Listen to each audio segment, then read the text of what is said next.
दुनिया भागती है रफ्ते में, हर कोई अपनी दौड़ में, भूल गए हैं हम सानियात। हे एवरीवन, कैसे हैं आप सब लोग। आई होप आप सब बहुत अच्छे होंगे। आज है बहुत स्पेशल डे क्योंकि आज हमें ऑस्ट्रेलिया में हो गया है पूरा 1 महीना कंप्लीट और इसीलिए आज का ये वीडियो है मेरे लिए बहुत स्पेशल। और आज हम बात करने वाले हैं हमारे एक्सपीरियंसेस के बारे में। ऑस्ट्रेलिया में इस 1 महीने में हमारा कैसा एक्सपीरियंस रहा, हमने क्या क्या देखा, क्या अच्छा लगा, क्या बुरा लगा, उन सभी चीज़ों के बारे में हम बात करेंगे आज इस वीडियो में। So let's start.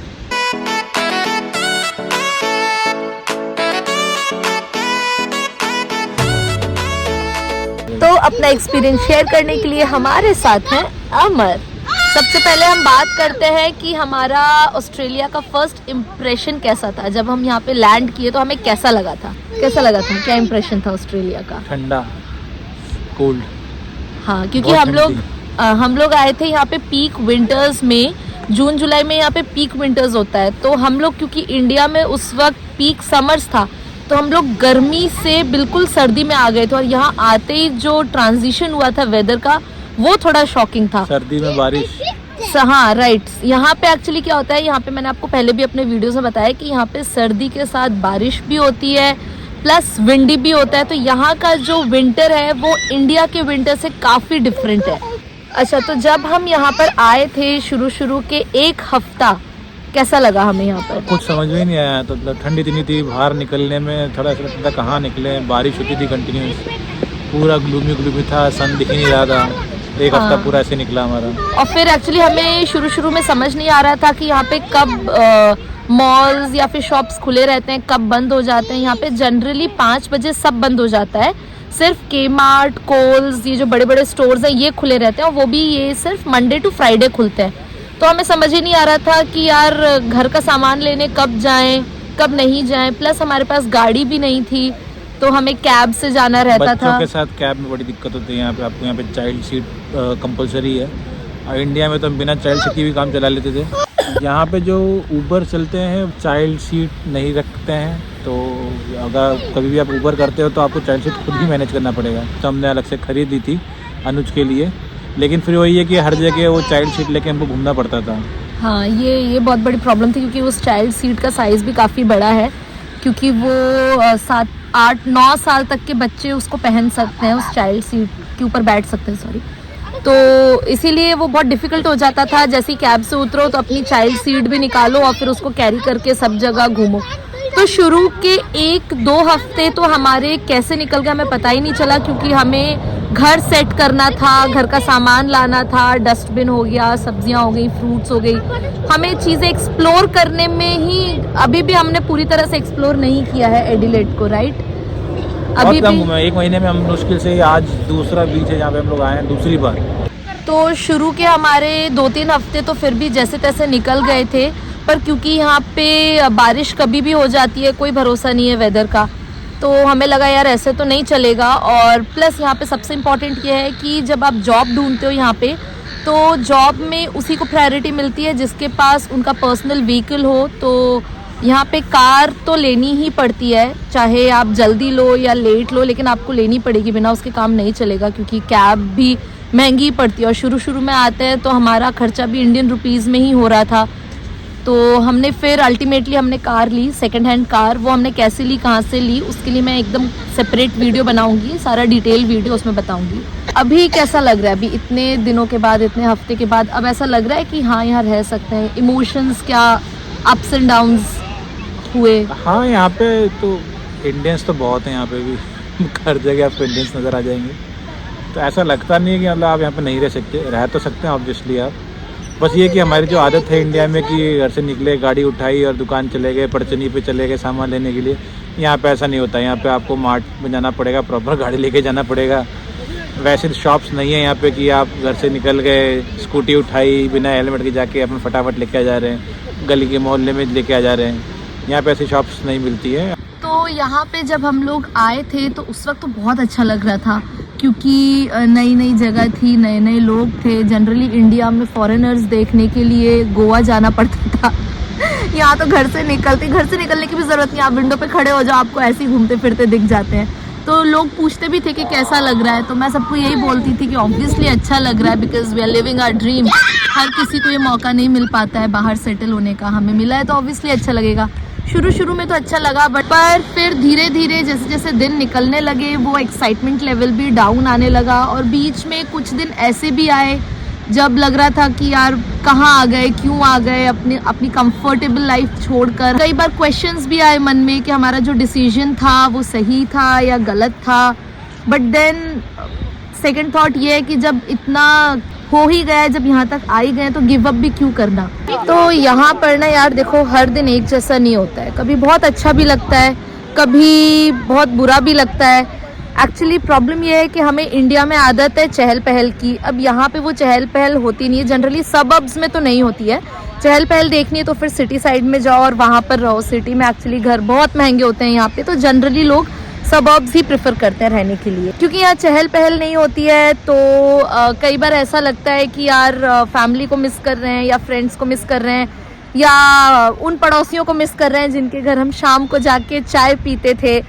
तो यार ऐसा लगता है, बट देन ठीक है, मन लगाना पड़ता है। तो इस एक महीने में हमारे लिए बहुत अप्स एंड डाउन्स थे, इमोशनल अप्स एंड डाउन्स थे, कभी बहुत अच्छा लगा, कभी बहुत ख़राब भी लगा। बट देन हम फिर उठे, अपना मन लगाया, अपना माइंड डाइवर्ट किया। इस एक महीने के बीच में बहुत सारे काम भी रहते हैं जो जनरली यहाँ पे आते ही करने होते हैं, जैसे कि बैंक अकाउंट ओपन करवाना या सिम लेना, बच्चों का एडमिशन करवाना। तो हमने पार्थ का तो एडमिशन करवा दिया है, अनुज के लिए भी बात कर ली है, होपफुली उसका एडमिशन भी नेक्स्ट मंथ तक हो जाएगा। तो या इस महीने में 3-4 ज़रूरी काम है जो हमने किए हैं। या जनरली इंडिया में क्या होता है कि 9 बजे तक वहाँ पे मॉल्स खुले रहते हैं, या वहाँ पे ऑफिस से 6-7 बजे फ्री होने के बाद ही हम लोग घूमने जाते हैं। तो कितनी चहल पहल लगती है रोड पे, शाम को लोग दिखते हैं। यहाँ पे ऐसा नहीं होता, यहाँ पे 5 बजे सब कुछ बंद है। यहाँ पे एक्चुअली ये लोग फैमिली टाइम को बहुत प्रायोरिटी देते हैं। तो 5 बजे ये लोग अपनी शॉप्स और सब बंद कर फिर अपनी फैमिली के साथ डिनर एंजॉय करते हैं, घूमने जाते हैं। यहाँ पे रेस्टोरेंट्स खुले रहते हैं, बट बाकी की शॉप्स यहाँ पे बंद हो जाती है। तो यहाँ पर इंडिया जैसी हैपनिंग लाइफ तो नहीं है ऑब्वियसली, पर ठीक है, हर जगह के अपने प्रोज एंड कॉन्स हैं। यहाँ पे क्वालिटी ऑफ लाइफ है, खाना, हवा, पानी सब अच्छा है, यहाँ पे लिविंग स्टैंडर्ड अच्छा है, तो वो एक अलग फैक्टर है। शुरू में जब हम आए थे तो हमारी जो बॉडी है वो इंडियन टाइम के अकॉर्डिंग ही सेट थी। तो हम यहाँ पे 12 बजे सोकर उठते थे दिन में, रात में 3 बजे सोते थे। बट देन धीरे धीरे अब जाके हमारी बॉडी साइकिल सेट हुई है, क्योंकि अब पार्थ स्कूल जाता है तो पार्थ के लिए हमें जल्दी उठना पड़ता है, उसका टिफ़िन बॉक्स पैक करना है, उसको छोड़ने जाना है, उसको लेने जाना है। तो धीरे धीरे करके अब लग रहा है कि शायद यहाँ पे लाइफ अब ट्रैक पे आने लगी है। और कई बार तो हमें ऐसा बिल्कुल लगा भी नहीं कि हम विदेश में रह रहे हैं, क्योंकि हम जहाँ जाते थे हमें इंडियंस मिल जाते थे। जब मैं यहाँ पे आई तो मुझे थोड़ा सा कुछ प्रॉब्लम था, तो मुझे डॉक्टर को दिखाना था, तो मैं जिस डॉक्टर के पास गई वो इंडियन थे। फिर अनुज को हम जिस डॉक्टर के पास लेकर गए थे वो इंडियन थे। हमने जब भी कैब की है तो हमेशा इंडियन ड्राइवर ही हमें मिले हैं। हमारे जो नेबर हैं वो भी इंडियन हैं, वो पंजाबी हैं। हमारे घर के पीछे काफ़ी गुजराती फैमिलीज़ रहती हैं, तो आसपास बहुत सारे इंडियंस हैं। और अच्छा भी लगता है कि अपने लोग आसपास हैं, क्योंकि यहाँ के जो लोकल्स हैं, ऑस्ट्रेलियंस जो हैं, वो ज़्यादा घर से बाहर निकलते नहीं हैं और वो ज़्यादा किसी से बात नहीं करते हैं। हाँ, चलते फिरते आपको हाय हेलो कर देंगे, बट दैट्स इट। उसके अलावा वो ना आपके घर आएंगे, ना अपने घर को यहाँ इनवाइट करता है। तो यहाँ पे यही लाइफ है यार, अपने घर में रहो और अपना काम करो, बच्चों को देखो, खुद को देखो, दैट्स इट। मुझे लगता है कि अब्रॉड में रहना इतना भी डिफ़िकल्ट नहीं है। आपको सिर्फ स्ट्रॉन्ग होना है, मेंटली, इमोशनली। अगर आप स्ट्रॉन्ग हो तो आप सर्वाइव कर सकते हो अब्रॉड में। हमारे लिए प्लस पॉइंट ये था कि हम फैमिली के साथ आए थे, मैं, अमर और दोनों बच्चे, हम सब साथ में यहाँ पर आए थे, इसीलिए शायद हमारा मन भी लग गया। यहाँ आने के बाद ना हमें इतना ख़राब इसीलिए भी नहीं लगा था क्योंकि यहाँ आने से पहले ही इंडिया से ही हमने यहाँ पे घर रेंट कर लिया था। अब यहाँ पे प्रॉब्लम इस वक्त ये हो रही है कि यहाँ पे इस वक्त बहुत ज़्यादा हाउस क्राइसिस है, लोगों को घर नहीं मिल रहे हैं रहने के लिए, और जिन लोगों को मिल भी रहे हैं वो शेयरिंग में रह रहे हैं। जैसे कि स्टूडेंट्स अपना शेयरिंग में रह रहे हैं, एक रूम में 2 स्टूडेंट, या फिर एक घर में 2 फैमिलीज़, इस तरह से शेयरिंग में रह रहे हैं। बट हम लकी थे इस मामले में कि हमें इंडिया से ही घर मिल गया था और हमें ज़्यादा प्रॉब्लम नहीं हुई थी, क्योंकि हम बच्चों के साथ आ रहे थे। तो हमारे लिए वो फेज़ बहुत ही स्मूथ निकला इस 1 महीने में, क्योंकि घर है ऑब्वियसली। फिर कुछ टाइम बाद हमने सेकंड हैंड गाड़ी भी ली, और इस घर का बेस्ट पार्ट ये है कि हमारे जो लैंडलॉर्ड है वो भी इंडियन है।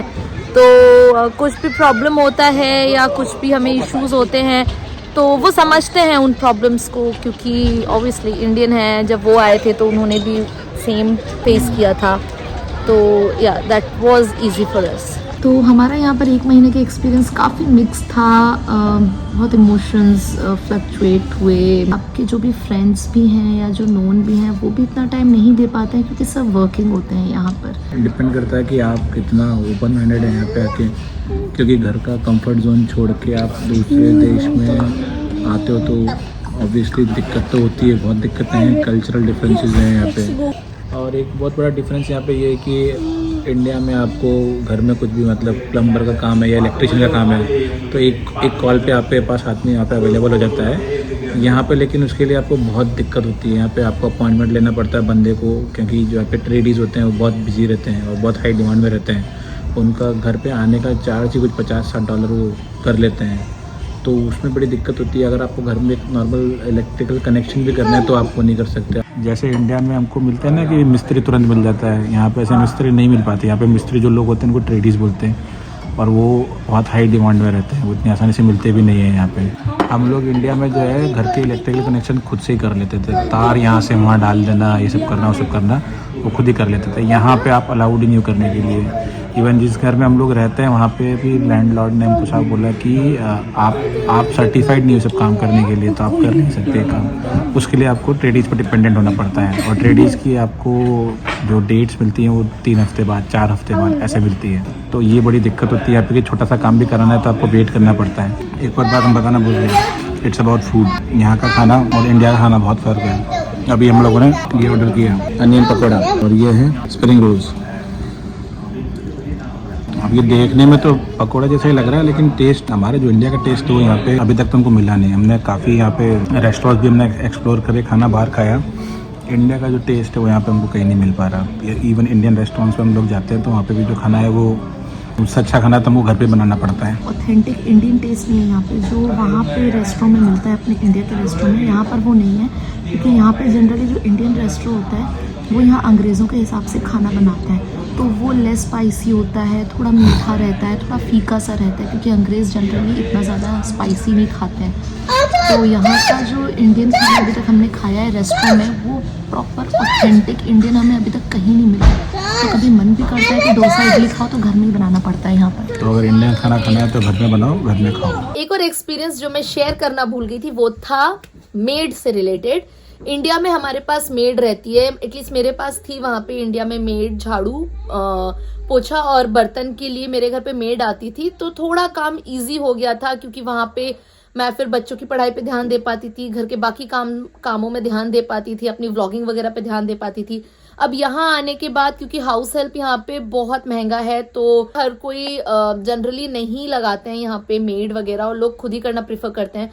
तो हम लोग जब यहाँ पर आए शुरू में तो सारा खुद ही करना है, झाड़ू पोछा बर्तन, पर इतना डिफिकल्ट नहीं लगा मुझे यहाँ पर, क्योंकि नंबर 1 हमारे पास सामान कम है यहाँ पे, अभी शुरू में बर्तन कम है, फर्नीचर कम है, तो ज्यादा काम फैलता नहीं है।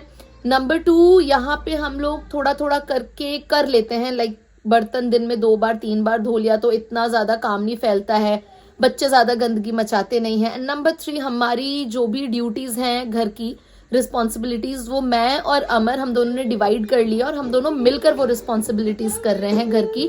तो या इसीलिए इस पूरे 1 महीने में हमें तो ऐसा नहीं लगा कि ये बहुत बड़ी बात है यहाँ पे खुद का घर का खुद का काम करना। तो ये था हमारा एक्सपीरियंस 1 महीने का ऑस्ट्रेलिया में। अगर कुछ रह गया है या आपको कुछ पूछना है तो आप मुझे कमेंट कर सकते हो। आई होप आपको आज का ये वीडियो अच्छा लगा हो। तो मैं अब आपको मिलूंगी नेक्स्ट वीडियो में। Till then stay safe, stay healthy, bye. हर कोई अपनी दौड़ में भूल गए हैं हम इंसानियत, खो गए हैं अपने रास्ते में।